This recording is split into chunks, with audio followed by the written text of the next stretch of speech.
కొన్నేళ్లుగా రోగాల బారి నుంచి రిలీఫ్ కోసం యాంటీబయాటిక్స్ వాడకం భారీగా పెరిగిపోయింది. డాక్టర్ల అడ్వైస్తో కాకుండా తమకు నచ్చినట్టుగా యాంటీబయాటిక్ ను ఉపయోగిస్తున్నారు. దీంతో రోగం తగ్గకపోగా రెసిస్టెన్స్ పవర్ పెరిగిపోతుంది. మళ్లీ రోగం తిరగబడితే హాస్పిటల్ వెళ్లడం తప్ప మరో మార్గం లేదని డాక్టర్లు హెచ్చరిస్తున్నారు.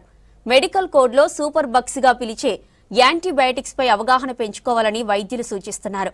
యాంటీబయాటిక్స్ తో ఇబ్బందులపై clinical pharmacology professor doctor Prabhakar రెడ్డితో శ్రీశైలం ఫేస్ టు ఫేస్.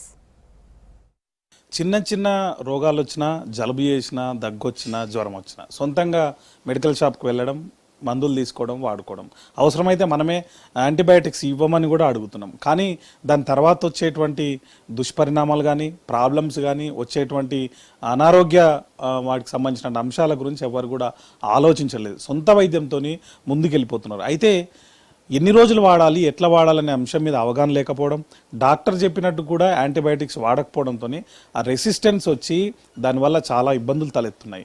ఒకవేళ ఈ యాంటీబయాటిక్స్ కూడా పనిచేయకపోతే ఆ రోగాలు తగ్గక జనం చాలా అవస్థలు పడే అవకాశం ఉంది. అయితే దీనికి సంబంధించి అసలు ఎందుకు ఇట్లాంటి పరిస్థితి తలెత్తింది, దీన్ని సూపర్ బగ్స్ అని ఎందుకు అంటున్నారు, ఎందువల్ల ఈ పరిస్థితి వచ్చింది, మనం ప్రస్తుతం మనతో డాక్టర్ ప్రభాకర్ రెడ్డి ఉన్నారు, ఆయన అడిగి మరిన్ని విషయాలు తెలుసుకుందాం. సార్, ఈ మధ్య సూపర్ బగ్స్ అని రెగ్యులర్గా వింటున్నాం, అసలు ఏంటి అది, ఎందుకోసం వస్తుంది?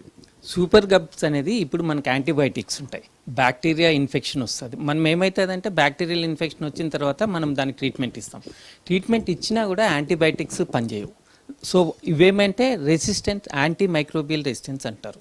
సో ఈ రెసిస్టెన్స్ వచ్చిన తర్వాత యాంటీబయాటిక్స్ పనిచేయనప్పుడు ఏమవుతుందంటే మనకి ఇన్ఫెక్షన్ అట్లే కంటిన్యూ అవుతుంది. సో అవి ఏమవుతాయి, నువ్వు ఏ యాంటీబయాటిక్ ఇచ్చినా మనకు బ్యాక్టీరియా దాన్ని చంపలేవు.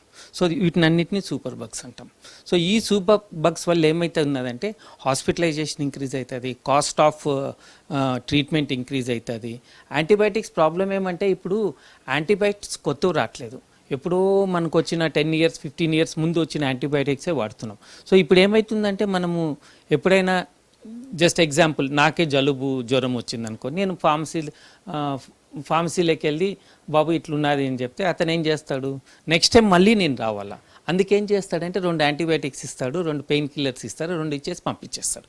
సో ఇక్కడ ఏమవుతుందంటే విచ్చలవిడిగా వితౌట్ ఎనీ రీజన్, మనం ఏ రీజన్ లేకన్నా విచ్చలవిడిగా యాంటీబయాటిక్స్ వాడడం వల్ల ఏమవుతుందంటే మనకుండే బ్యాక్టీరియాకి దానికి పనిచేయవు.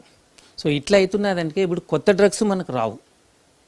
కొత్త డ్రగ్స్ రానప్పుడు మనం ఏం చేస్తాం, సో మనం సహజీవనం చేయాల్సి వస్తుంది సూపర్ బగ్స్తో కూడా. సో ఇట్లా అయినప్పుడు మనకు చాలా డేంజరస్. అది ఇప్పుడు కాదు కానీ down the line 10 years 15 years అప్పుడు చాలా కష్టపడాల్సి వస్తుంది. మేజర్గా ఉండే రీజన్స్ ఏమున్నాయి దీనికి? ఒకవేళ మీరు అన్నట్టు ఇవి కనుక పనిచేయకపోతే నెక్స్ట్ అసలు సొల్యూషన్ ఉందా లేదా? సొల్యూషన్ ఏమున్నది, మనం ఇప్పటి నుంచి జాగ్రత్త పడితే ఫ్యూచర్ కాపాడుకోవచ్చు. ఇప్పుడు జాగ్రత్త పడకపోతే మనకు ఫ్యూచర్ మాత్రం చాలా కష్టమవుతుంది. ఎందుకంటే కొత్త యాంటీబయాటిక్స్ మనకు రావు, కొత్త బ్యాక్టీరియా రావచ్చు, కానీ యాంటీబయాటిక్స్ కొత్తవి అనేది డిస్కవర్ చేసేదని చాలా చాలా కష్టం. అవి వచ్చేంత వరకు మనం ఏం చేయలేం. సో మనం ఏం చేయాలంటే ఇప్పుడు ఫస్ట్ మనకంత అవేర్నెస్ అనేది ఉండాలి. ఇప్పుడు నాకు వైరల్ ఇన్ఫెక్షన్ వచ్చింది, మన తాతలు చెప్పేవాళ్ళు వైరల్ ఇన్ఫెక్షన్ వచ్చినప్పుడు 1 week ట్రీట్మెంట్ అంటారు, 7 days వితౌట్ ట్రీట్మెంట్ అంటారు. సో వైరస్ అనేది వస్తుంది పోతుంటుంది, దానికి ట్రీట్మెంట్ అవసరం లేదు. కానీ మనం ఏం చేస్తాం, పిల్లలకంటాము, పెద్దలకంటాము, భయపడిపోయి మనం యాంటీబయాటిక్స్ వాడతాం.